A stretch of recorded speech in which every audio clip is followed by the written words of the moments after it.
Merci d'être fidèle au programme de Cherif La TV partout où vous nous regardez. Bonsoir et bienvenue dans votre rendez-vous quotidien de l'information dont voici les principaux titres.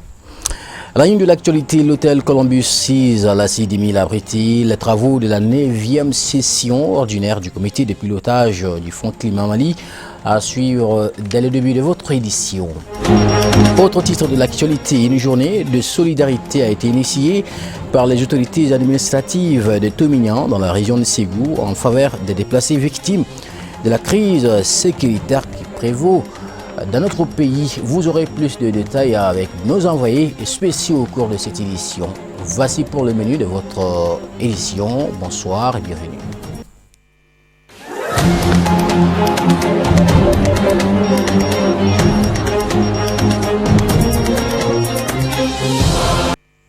Nous sommes le mardi 3 décembre 2019. Soyez les bienvenus. Parmi nous, je le disais tout à l'heure en début de votre journal, l'hôtel Columbus et 6 à la CIDIMIL abrite les travaux de la 9e session ordinaire du comité de pilotage du Fonds Climat Mali. La cérémonie d'ouverture officielle était présidée par le ministre de l'Environnement, de l'Assainissement et du Développement durable avec à ses côtés les représentants des ambassadeurs de la Suède et de la Norvège au Mali ce mardi 3 décembre 2019. Voyons tout cela avec Amadou Kamara, Draman Mali. Le Fonds Climat est créé pour aider le Mali à financer les interventions de développement stratégique telles que définies dans la stratégie nationale, d'où la tenue périodique de cette session du comité de pilotage, 9e du genre. Nous tenons aujourd'hui la 9e session ordinaire du Fonds Climat Mali. À cet égard, rappelons que ce fonds a été créé en 2012. Il est pour notre pays un mécanisme extrêmement important dans la lutte contre les effets néfastes des changements climatiques. Cette pertinence a été appréciée à juste titre par le comité de pilotage qui a objectivement aligné en janvier 2019 le cadre de résultats du fonds aux 3 secteurs prioritaires identifiés par le Mali dans le cadre de sa contribution déterminée au niveau national, notamment l'agriculture, l'énergie et la foresterie.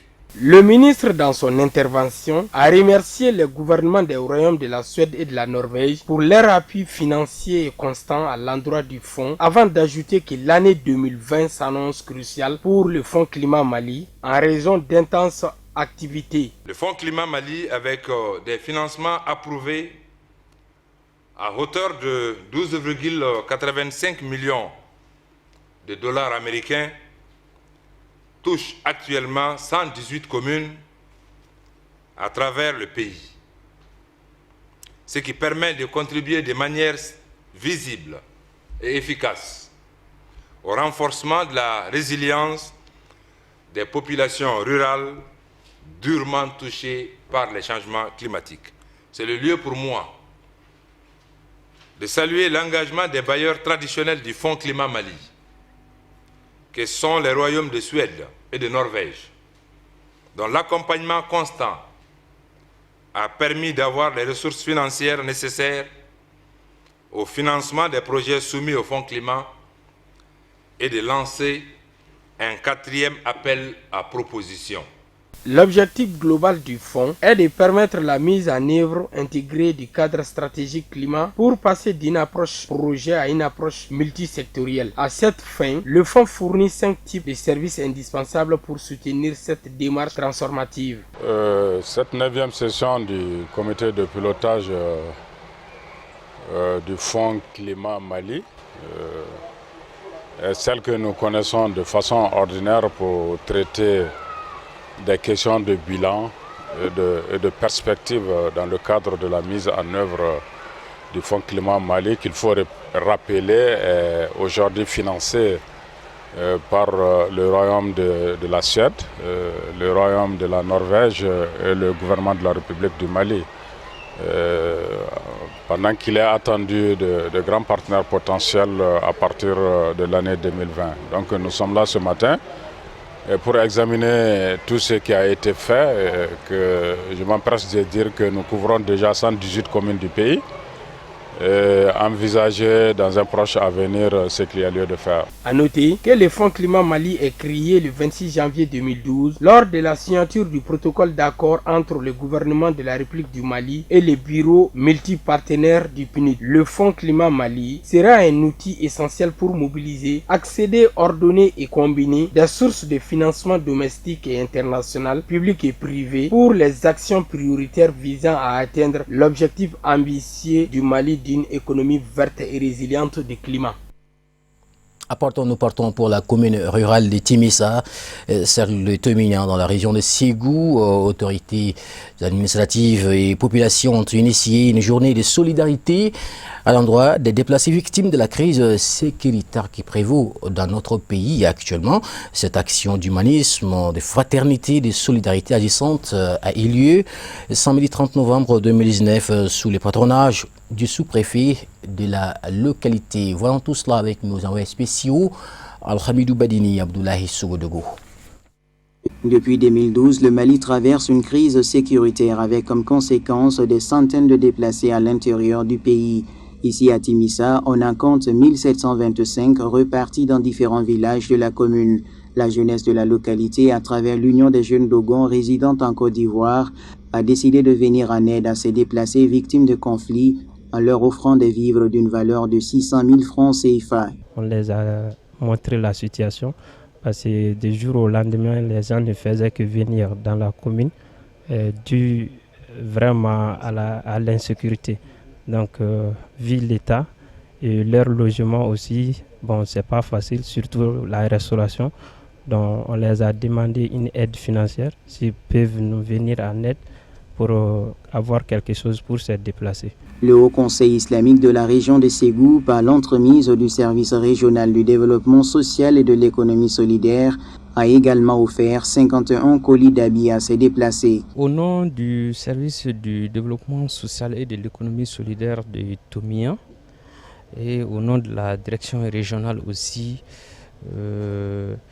nous saluons vraiment l'effort des donateurs vraiment de ces dons-là, à savoir le Haut Conseil islamique de la région de Ségou et aussi l'association des jeunes Dogons en Côte d'Ivoire et aussi toutes les autres bonnes volontés qui ont contribué à ce que vraiment cette remise de donations puisse être réalisée ici à Timissa.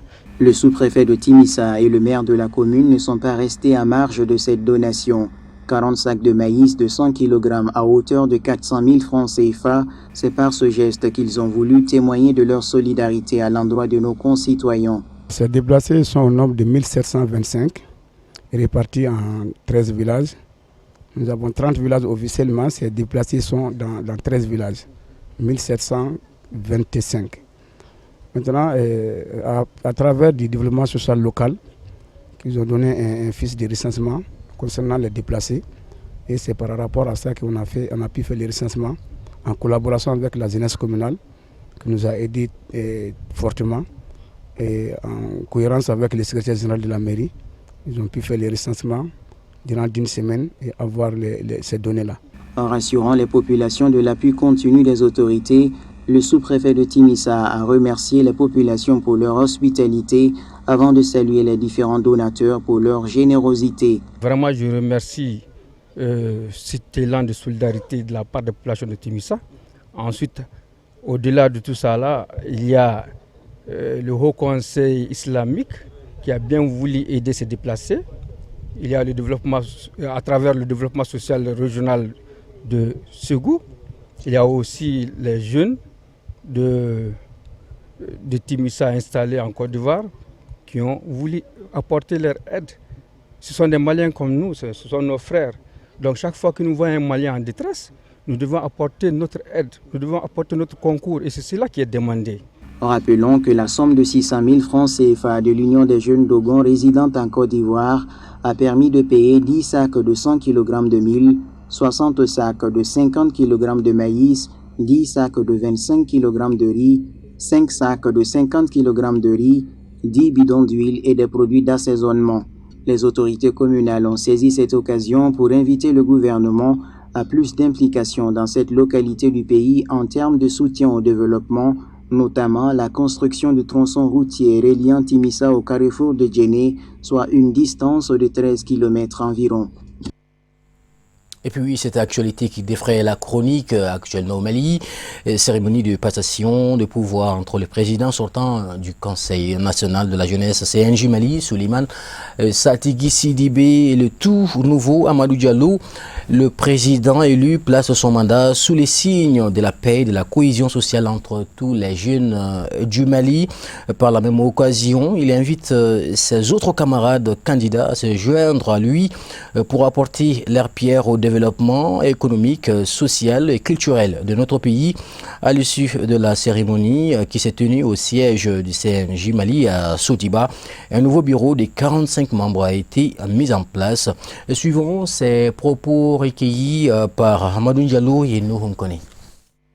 Je dirais plus que satisfait, pour la simple raison que c'est un combat d'une longue date auquel on s'était donné objectif depuis notre premier jour qu'on est rentré dans le Conseil national de la jeunesse du Mali.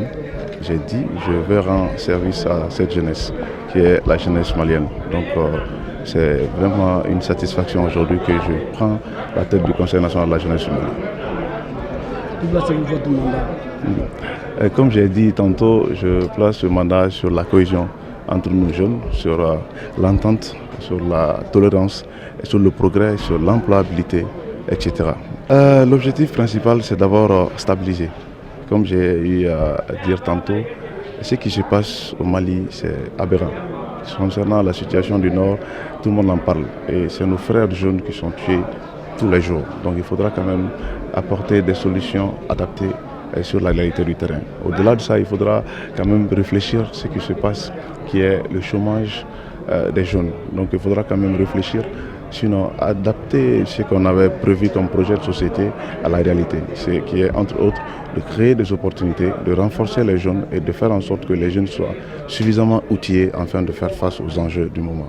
Du moment où tu es investi, tu n'es plus candidat, tu n'es plus président pour toi ou pour ta commune, tu es président national. Donc tu dois quand même tendre la main à tes confrères pour dire que la récréation est terminée. Soyons ensemble, travaillons d'arrache-pied pour quand même qu'il y ait l'objectif, qu'il y ait l'atteinte des objectifs assignés, c'est le devenir de la jeunesse malienne. Donc moi je me dis, ce qui s'est passé, peut-être c'est un non-lieu du moment où aujourd'hui on parle du futur. Donc je vais tendre la main à mes frères, à mes amis, à mes collaborateurs pour qu'ensemble on peut quand même résoudre le problème du moment de la jeunesse malienne. Donc il faudra se mettre au travail dès demain matin. Pendant 3 mois, je donne à l'opinion nationale de me juger par mes actes. Bonne chance dans votre nouvelle fonction. Actualité hors de Bamako toujours. L'Union des femmes musulmanes du Mali, à travers son bureau régional de Koutiala, a commémoré avec éclat le Maouloud Nabawi, l'anniversaire du saint prophète Mohamed, paix et salut sur lui. Samedi dernier, dans la dite localité, une cérémonie placée dans le cadre de la sensibilisation et d'appel en soutien à nos forces armées et de sécurité. Voyons tout cela avec nos envoyés spéciaux Oumou Koulsoum Diaby et Sama Traoré. Dans le cadre des festivités du Maouloud édition 2019, l'Union des femmes musulmanes du Mali a initié une grande cérémonie de prêche à Koutiala. Le thème de cette présente est sensibilisation et soutien à nos forces de défense et de sécurité. Bon, nous avons choisi ce thème parce que c'est l'événement majeur du jour, de l'année, de tout le temps aujourd'hui. Tout le monde a le fardeau sur la tête. C'est pourquoi nous avons dit, nous ne devons pas rester en marge de ce qui nous ronge le cœur. Donc on doit prendre ce thème pour demander au bon Dieu le Tout-Puissant d'aider nos forces armées la puissance des puissances, c'est le bon Dieu. Que bon Dieu leur accorde la puissance pour sauver le Mali. Le chef suprême, avec tous ceux qui l'entourent, gouvernement, députés, eux, ils sont dans le confort. Qu'ils diminuent leur confort. Ils prennent le devant de la scène. Ils doivent prendre le devant de la scène. Le président de la République française, général de Gaulle, c'est pas en dormant sous le climatiseur qu'il a été général. Il a combattu pour la France, pour la liberté de la France. Donc, pourquoi chez nous, notre constitution est pratiquement une copie de la constitution française? Pourquoi ce chef suprême, ce mot-là est venu de la France? Pourquoi il ne regarde pas ce que la France a fait? Occasion pour ces femmes musulmanes de formuler des prières et des bénédictions pour notre pays, mais aussi et surtout de lancer un message à l'endroit des autorités du Mali pour doter nos forces de défense et de sécurité de moyens efficaces pour faire face à la crise actuelle. Cette autre actualité, l'association des jeunes premiers du Mali, AJPM, a procédé à la remise d'attestations de reconnaissance de médailles au chef suprême de la magie rouge, au professeur Mamadou Babou Niang. C'était ce dimanche 27 décembre au Palais de la Culture Amadou Ampateba, en présence de plusieurs personnalités venues de la sous-région pour la cause. Reportage Tata Touré et Draman Mali. Et récompenser les hommes et femmes qui ont œuvré pour le développement du pays.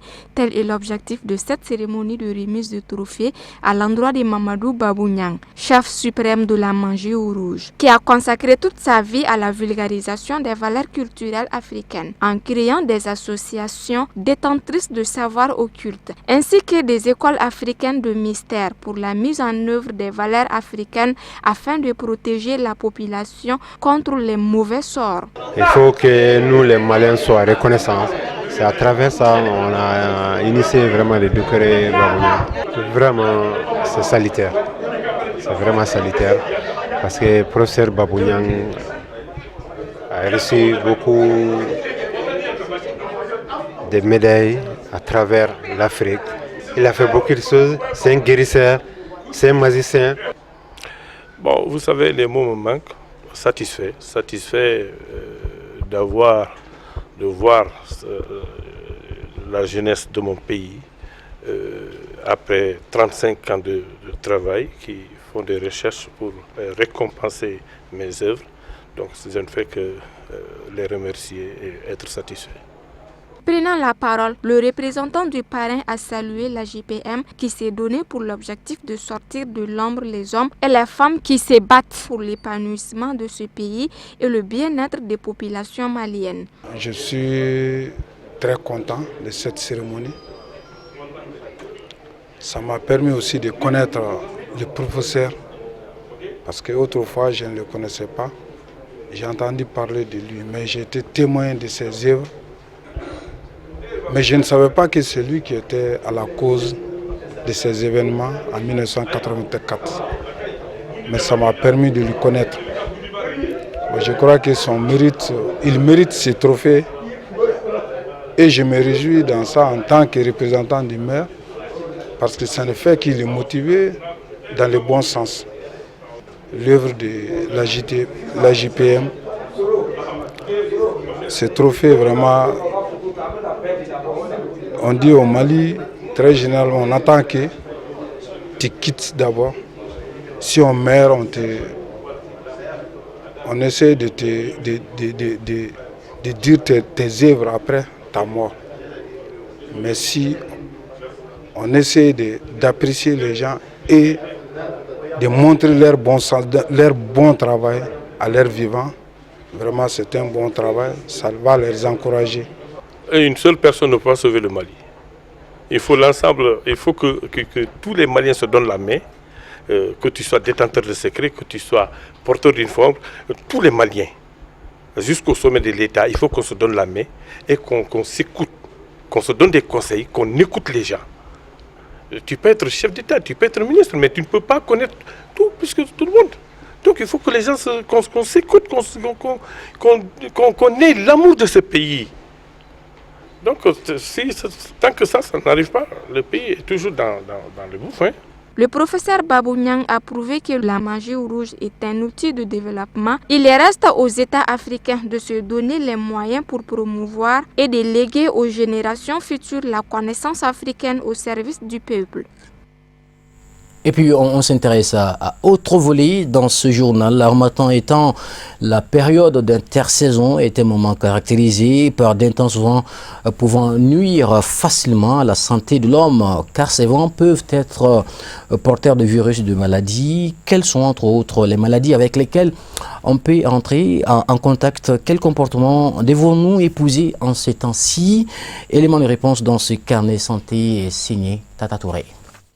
L'harmattan est la période le plus souvent chargée de poussière qui peut s'étaler entre fin novembre et le milieu du mois de mars. Et cette poussière provoquée par l'harmattan est pourtant source de nombreuses maladies, d'ORL, rhume, la toux, la grippe et l'angine. On a parfois l'impression que l'une entraîne l'autre.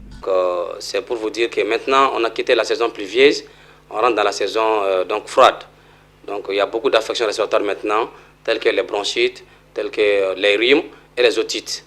Donc voilà, donc on lance un appel à tout le monde de protéger les enfants contre la fraîcheur. Donc voilà, de protéger les enfants, surtout la nuit.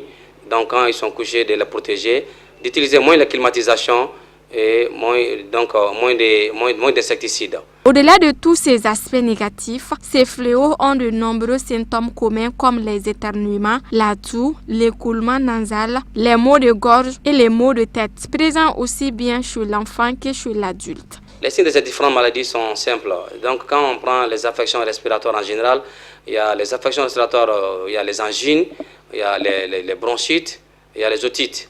Donc les signes c'est surtout la fièvre, la toux, les rhumes, surtout souvent même les maux de ventre.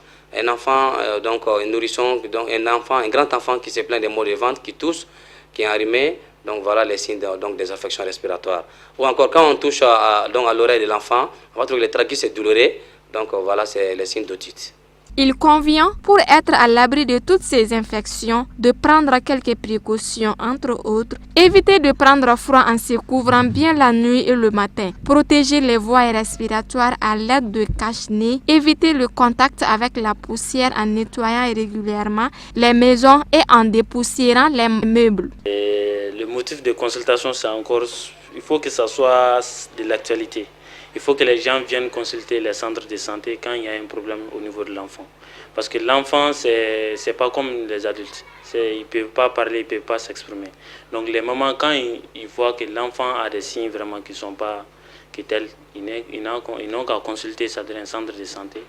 Voilà, pour la prise en charge. Le traitement est très simple. Donc on lance un appel à tout le monde. Quand vous avez des signes comme ça chez vos enfants, tels que les rhumes, les toux, et la fièvre, donc il faut l'amener au centre le plus proche pour une prise en charge. Le traitement, c'est des antibiotiques qu'on donne en général, des antipyrétiques et des antitussifs.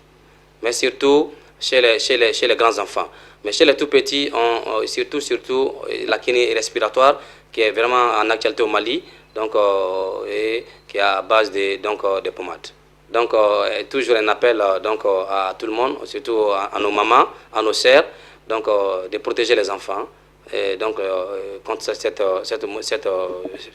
cette nouvelle période de fraîcheur. Voici le condensé de l'actualité hors de nos frontières, en plus bref et en images, brossé par Amadou Ndiallo.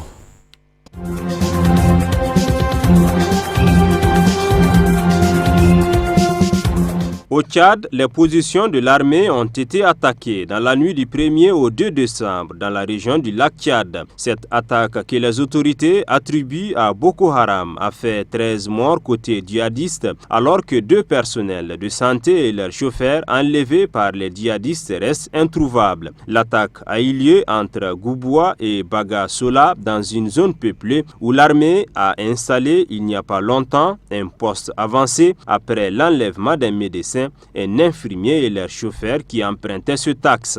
Les djihadistes ont profité de l'obscurité pour s'approcher et déclencher une fusillade. L'armée tchadienne a répliqué et a repoussé les assaillants qui ont abandonné 13 corps pendant leur repli.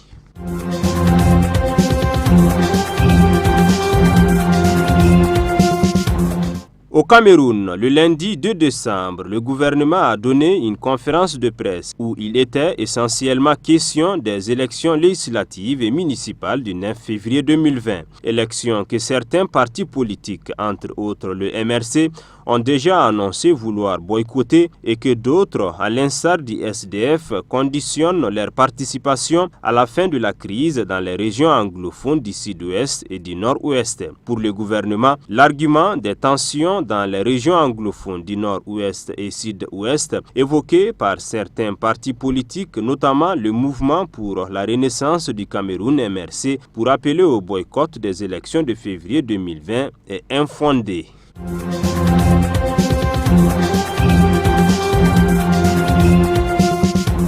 Depuis la prise de fonction du nouveau gouvernement Oulunga en août 2019, la République démocratique du Congo a un ministère du handicap, mais ce dernier a un budget trop restreint pour pouvoir agir de manière visible. Comme tous les autres pays du monde, la RDC célèbre la Journée internationale des personnes handicapées ce mardi 3 décembre. Cette célébration intervient dans un contexte particulier pour le pays qui dispose au sein de son gouvernement d'un ministère chargé des personnes vivant avec handicap et autres personnes vulnérables pour la première fois de son histoire. La ministre chargée des personnes handicapées plaide pour l'amélioration de la dotation dont dispose son ministère. Pour elle, le budget est en effet trop faible. Au vu du budget général du gouvernement, c'est moins de 1% du budget général.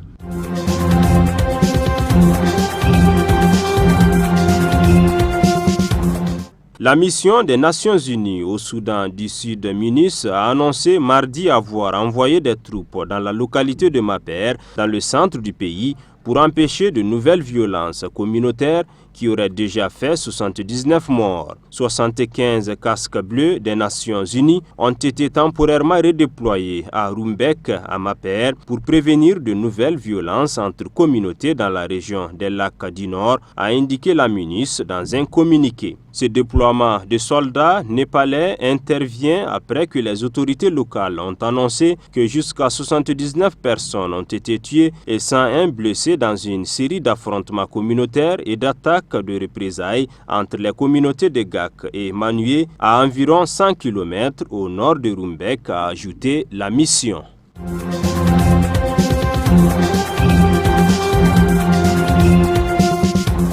Du 3 au 4 décembre, les chefs d'État et de gouvernement de l'OTAN se réunissent à Londres pour célébrer le 70e anniversaire de l'Alliance Atlantique, là où fut situé son premier siège, avant Paris puis Bruxelles. Les 29 alliés traversent actuellement un moment compliqué de leur histoire, un moment marqué par les tiraillements avec les États-Unis, la France et la Turquie. Les Européens craignent que Donald Trump désengage les États-Unis comme il l'a fait en Syrie. Du coup, ils ont fait un geste et augmenté leur contribution au budget de fonctionnement de l'OTAN pour réduire la contribution américaine à l'heure où les États-Unis tapent plus que jamais du poing sur la table afin que les alliés augmentent leur budget de défense.